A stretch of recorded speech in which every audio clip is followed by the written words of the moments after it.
Good evening, Facebook family, and welcome to On Point with Joe Butler.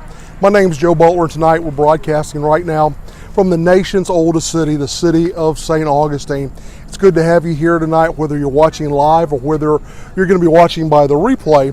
Tonight I want to take a few moments of your time, and I want to share with you 15 lessons, leadership lessons from the Mafia. 15 leadership lessons from the Mafia. And I just want you to know, I've got an offer that you can't refuse. No, just joking. But it's a little unnerving as I'm planning on speaking tonight and talking about these leadership lessons of from the Mafia. We're not very far from the firing range that the sheriff's office uses with the Fraternal Order of Police. Is just right around the corner. And I'm sitting here getting ready to broadcast and knowing what I'm talking about, and I'm hearing 9mm gunfire as they're having target practice over at the range tonight. So just a little unnerving, but it's okay. I believe we've got a message for you tonight, and I want to just share this with you and bring this to you because I believe, hello Bishop Stephen, it's good to see you all the way from the Philippines. Thanks for being here tonight, sir. Thank you so much. I believe that we can learn from anything. We can learn from anything. Some people have asked, Joe, why are you going to be talking about leaderships from the Mafia? Because they're evil, they're just they're ungodly. Well, I believe we can learn lessons from any place that we see. And so here's what I want you to do. I want you to sit back with an open mind. I want you to listen tonight. And I know most of us have probably at some point or the other watched some of these movies like The Godfather 1 or Godfather 2. Hopefully you haven't watched The Sopranos because the language in that thing is horrendous. I tried to watch just a short little bit of it and I could not because the language is absolutely horrendous. I felt like I needed to take a shower afterwards just for a couple of minutes.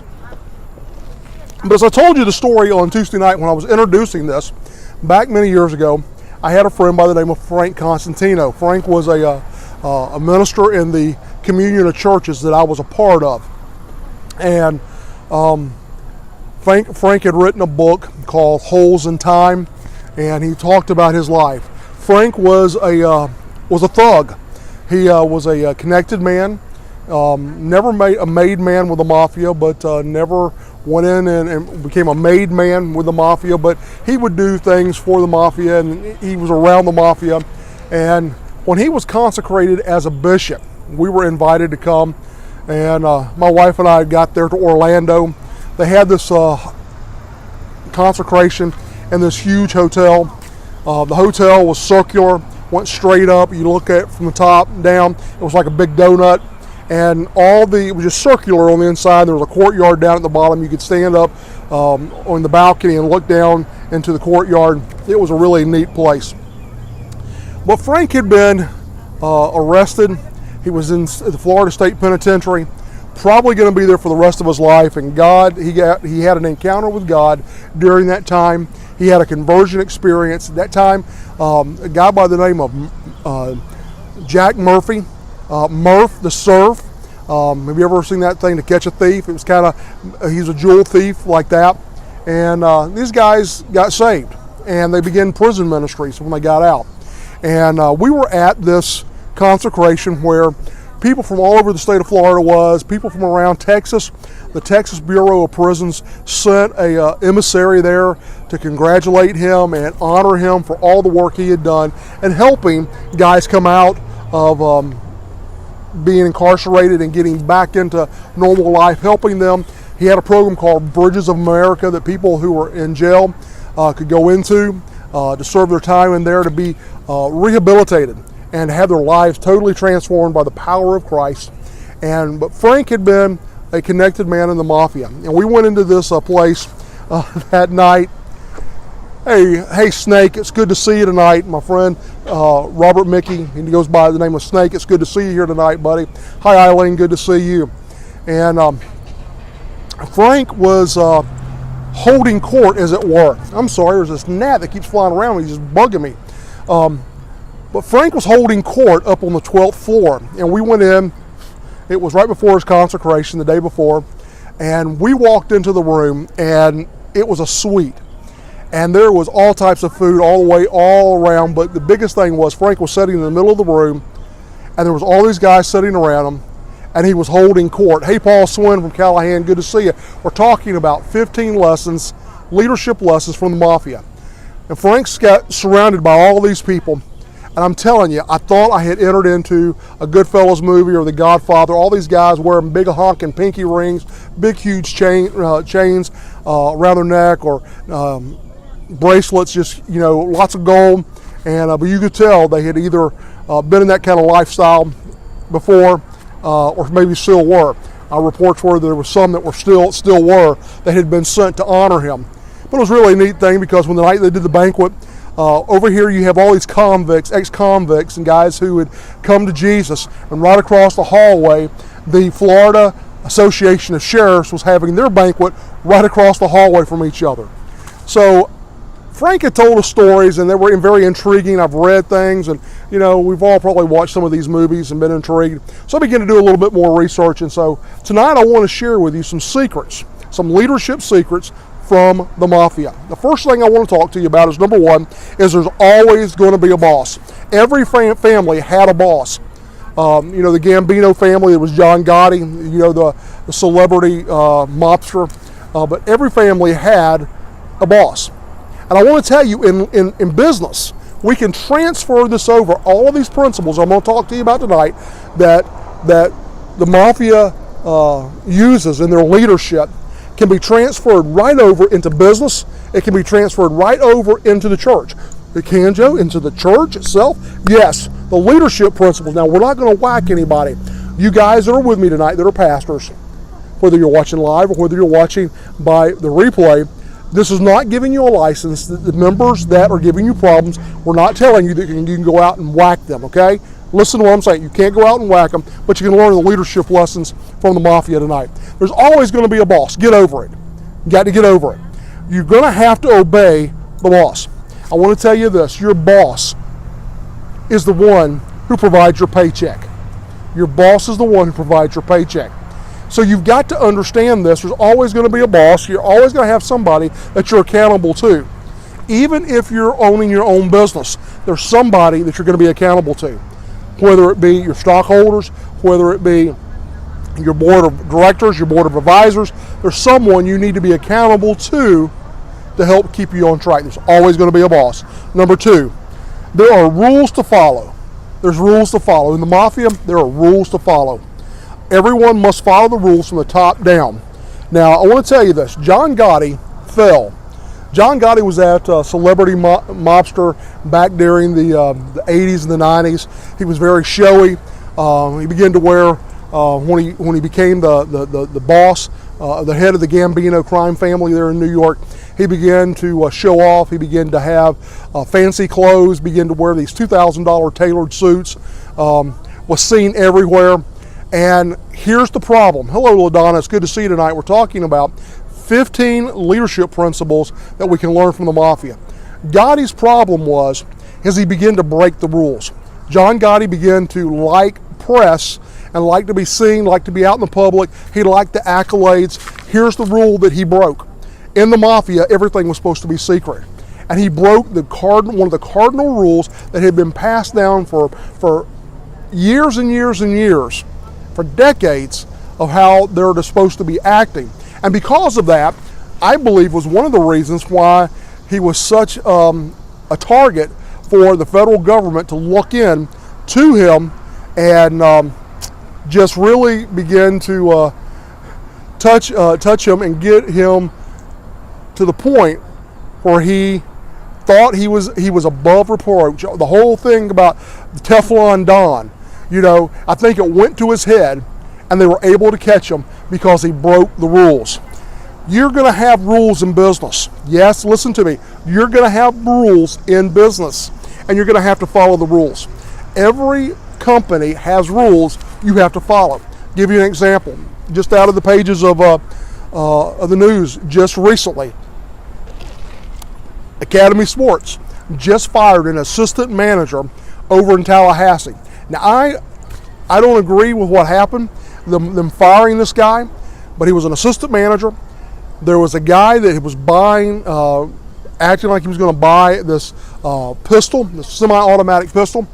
He had a box of 40 caliber ammunition, was looking at this 40 caliber, had a backpack, took them and started to run out of the store. And as he started to run out of the store, they called him. The assistant manager called him. They took him back to the office, waited for the police. This man probably saved many, many lives by what he did. Earlier in the day, the same man had stole 2 other handguns from a pawn shop.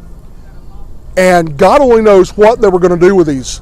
These were criminals, and so we know that something bad was going to happen. But because Academy Sporting Goods has a policy that they cannot lay hands upon a customer, this man was fired because he laid hands upon this man who was stealing a 40 caliber pistol and ammunition in a backpack, who was probably going to do harm to somebody. Academy fired him. Why? Because that was their corporate rule. You're going to have rules. You may not agree with them. The mob has rules, and some of them that people don't agree with them. But if you don't follow the rules, there are consequences. Give you an example in the mob. If you walk up to, if you're not a made man, if you're not been indoctrinated into the Mafia, and you walk up and slap a made man, you're a connected man, you slap a made man, you're going to die. They're going to kill you. But if it's not a made man, you've had an argument with another guy, it's on one of the crews, he's not a made man, you can beat the tar out of him. And there will probably be consequences, but they won't kill you. But if you're not a made man and you hit a made man, you're dead. Plain and simple. They're going to kill you. And so there are rules. In our businesses, there are rules. Number 3, there are expectations of loyalty and respect. There's an expectation of loyalty and respect. I want to tell you this. Listen to what I'm getting ready to say, okay? There's a code that they have. There has to be loyalty. There has to be loyalty to the family. Hello, Dr. Kreitz. It's good to see you. I hope you guys are having a good time on your time away up in Virginia, and as you're moving on towards West Virginia, hope you guys are just having a great time. But there's an expectation of loyalty. If you break the silence code, if you become a rat, you will die. You will die probably a horrible death. There's an expectation in the mob that there has to be loyalty. There has to be loyalty. And if a rat is found, they will kill that rat. What I mean by a rat, somebody who goes out and quote unquote rats out the other mobsters, rats out the family, turns state's evidence. You know, Sammy the Bull turned evidence upon John Gotti. He had a contract out on him. We won't go into all the details, but they will try to kill you. I want to tell you this, pastors, business leaders, you need to have loyalty as a foundation within your business or within your church. There has to be loyalty. If the people that are working for you are not loyal, you need to get rid of them. You can't wipe them out, but you need to get rid of them. If they're not loyal to you, you must get rid of them. Why?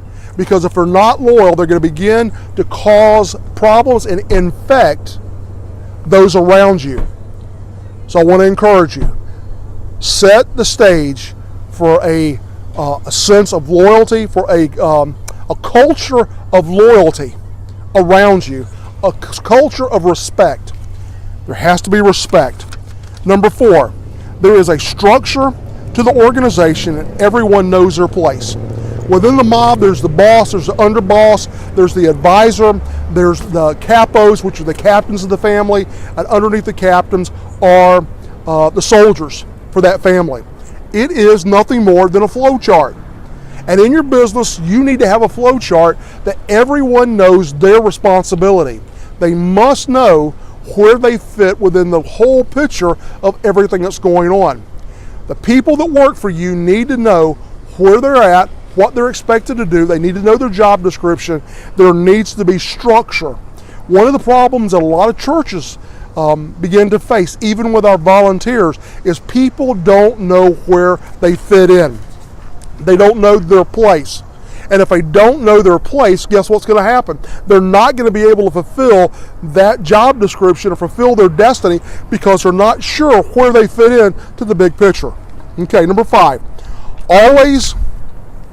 They're always putting teams together. They're always putting teams together. In the mob, they're teams. They put teams together. There's a hit team when they go out to try to kill somebody or whatever they're doing. There's teams. And there's no Lone Ranger stuff. In business, in the church, we need to understand that there is no Lone Ranger stuff. We cannot be alone. We have to work together in teams. If we want to accomplish whatever it is we're moving towards, it's not a Lone Ranger thing. You've heard me talk about this many, many times here on Point. It's more than just you. You need those around you that have skills and ability that you don't have. You know, for me, I'm a visionary. I'm not an administrative type of person. I hate administration. But I have to have that around me to be able to move towards the vision. There has to be those around me that are administrative. There has to be different types of people around. So I want to encourage you, begin to develop your team, guys. Number 6, they value being liquid.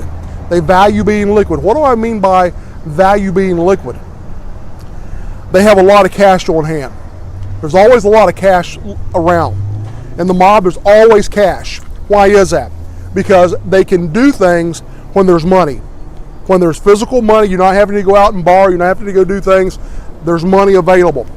I was just told today, I was listening to something today, and I forget the figure, but it was just some ungodly amount of money that the Apple Corporation, that we have our Apple phones, our iPhones, our iPads, the prodigy of Steve Jobs, that vision that he had, they had this ungodly amount of money that when they want to go out and be able to buy a company up or be able to go out and do something, there's liquid assets for them to be able to step out and do it right then. They don't have to consult. They don't have to begin to do things.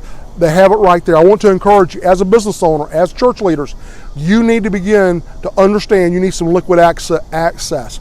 Don't worry and don't get caught up that it's all got to be about credit. I'm going to tell you, if you get to the place where you're putting all of your everything into credit and you're just building that up, you're going to fall. I'm going to tell you, you're going to fall. You need to stop living off of credit and begin to live off of some liquid assets. I'm going to tell you this as well. Don't keep all of your money in one bank. Let me tell you this. Do not keep all of your money in one bank. I heard Dr. Mike Burdock was talking about this man. It was a friend of his. This man was a multi-millionaire, and he had all of his money in 3 different banks. And those banks went belly up. They dissolved. And the FICA, the people that insure the banks, only insure deposits up to $150,000. In one day, he went from being a multi-millionaire, listen to this, to only having $450,000. And he had to start all over again. So don't keep all your money in one place. You maybe need to keep some money at home. Get you a safe. Keep some of it there. But keep it in different places. Keep it more than one bank. All right. Number 7, you have to keep your word. In the mob, they keep their word. Now, these guys may be evil. They may be horrible. But they keep their word to each other. If you lie, you're gone. So I want to encourage you, as a business owner, as a business leader, as a pastor, as a church leader, it's really important that you keep your word. Number 8, they collaborate with other families. They collaborate with other families. The Gambino family would cooperate with other families. I keep going back to the Gambino family because that's one of the ones I've studied. There would be collaboration between different families as they would do things. Okay. If one family wanted to go into the territory of another family, they would have to go to that family and ask for permission. If you are going to ever be successful, are going to have collaboration. You cannot do things on your own. You're going to have to collaborate with your printer. You're going to have to collaborate with your accountant. You're going to have to collaborate with others around you to be able to see the vision that you have accomplished. All right. Number 9, face-to-face communication. If this is helping you tonight, I'm going to ask you to reach over, hit the share button, And let me know you're with me tonight. Throw up some hearts, throw up some thumbs up. Let me know you're with me tonight. But if you would, reach over and hit that share button. Face-to-face communication. It's, you've seen the movies. You'll have one mobster walk over to the other guy and say, hey, come take a walk with me. What he means is he wants to talk. And they do it face-to-face. There's no written communication. One of the things that the government was never able to find was written things down. Things that were written by the mob when they were trying to get Gotti. There's always face-to-face communication. In this technological society, we want to send a text message, we want to send an email, but I want to tell you this. We need some face-to-face communication, because within a text message, within a email, you cannot see the person's body language. You cannot hear the inflection in their voice. You may read it and think they're screaming at you or being upset with you, but you really don't know, because you can't see it, you can't hear it.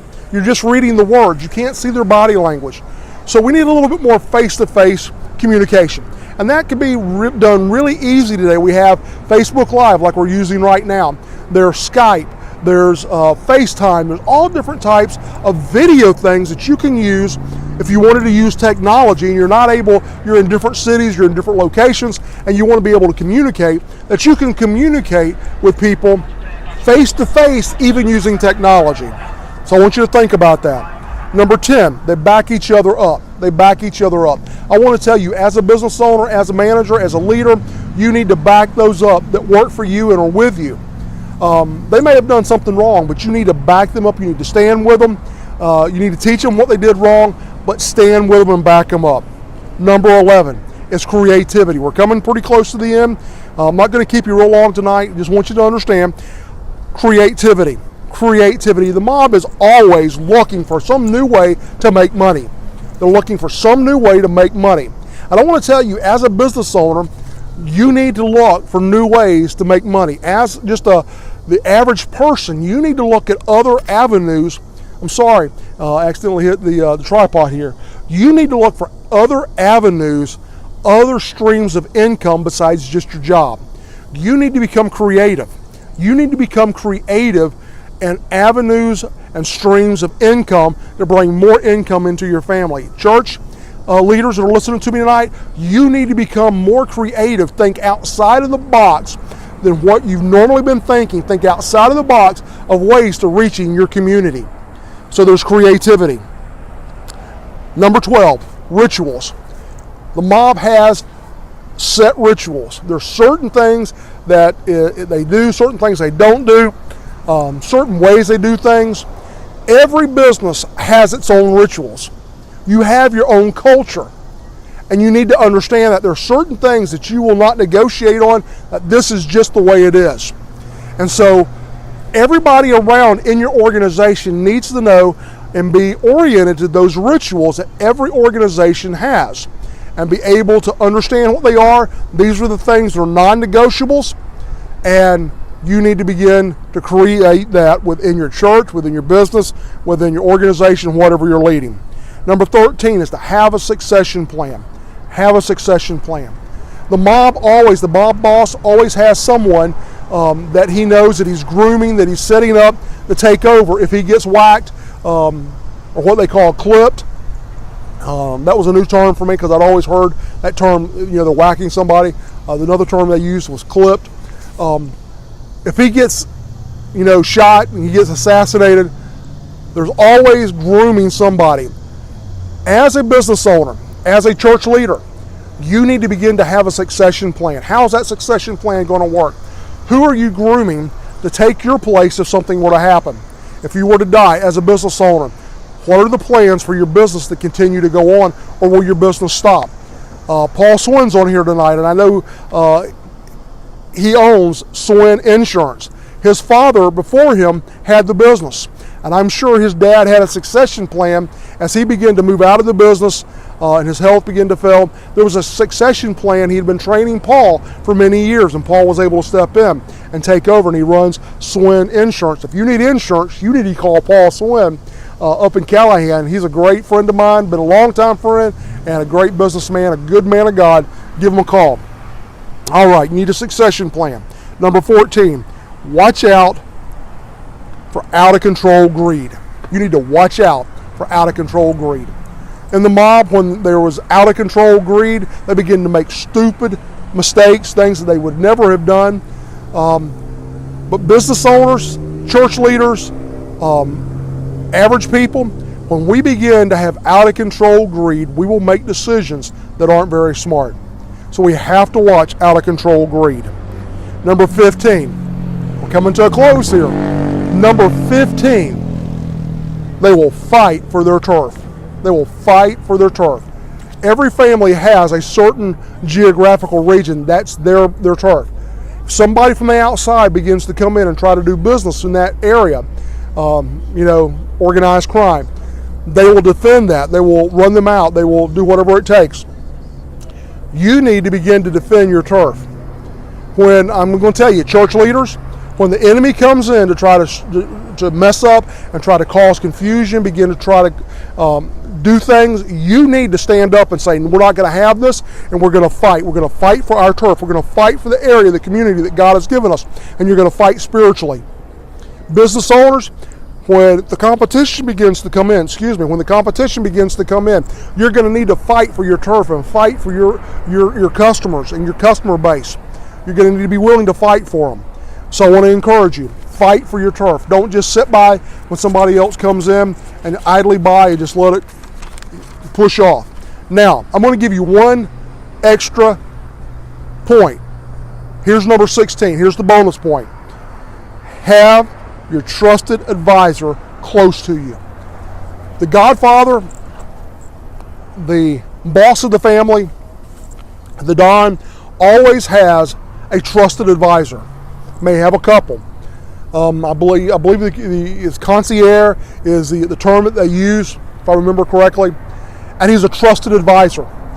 When they're getting ready to do something, they'll go to him and they'll say, "What do you think?" As a business owner, you need to have some trusted advisors that you can go to and say, "Hey, what do you think about this?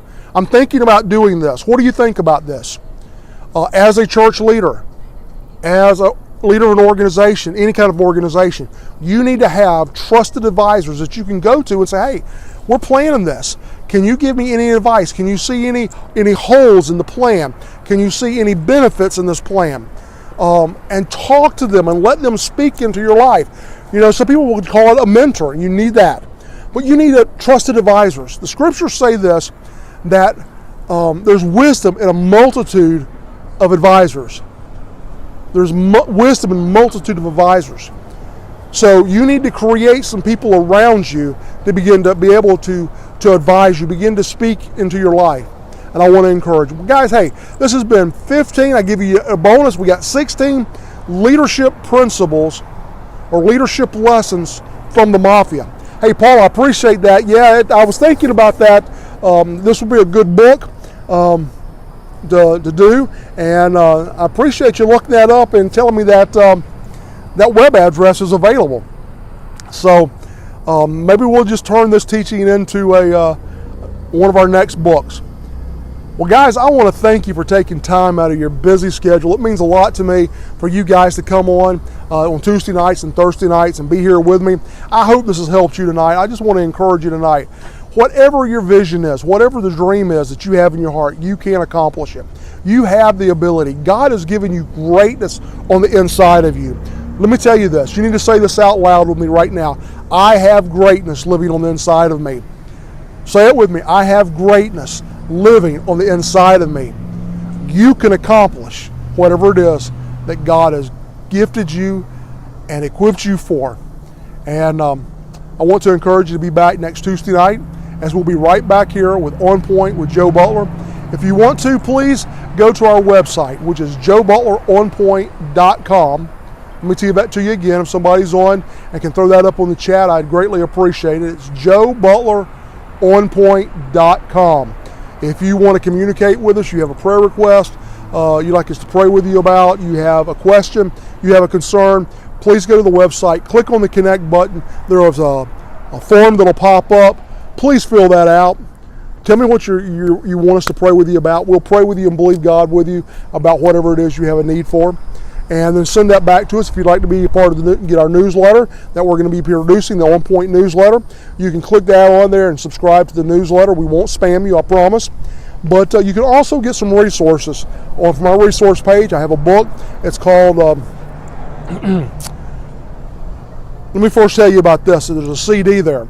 It's called The Court Case of Divine Healing. Thank you, Eileen, for putting that up. The Court Case of Divine Healing. If you know anybody that needs healing, please, you can pick up that CD. It's $10 right now. The book is about James chapter 4. That passage where it says, resist the devil and he'll flee from you. What does that mean? How do we accomplish that? How do we be able to work that out in our life? There's a commentary on James chapter 5. You can pick that book up for $12 right now. It's on our website. If you live in the continental 48 states, we'll pick up the shipping. You can go right there and order it right off the website at joebutleronpoint.com. Well, guys, until next time, this has been Joe Butler from On Point, pointing you in the right direction. You guys take care. We love you. I pray God's blessings upon you for the rest of the week. We'll see you next Tuesday night. Bye-bye.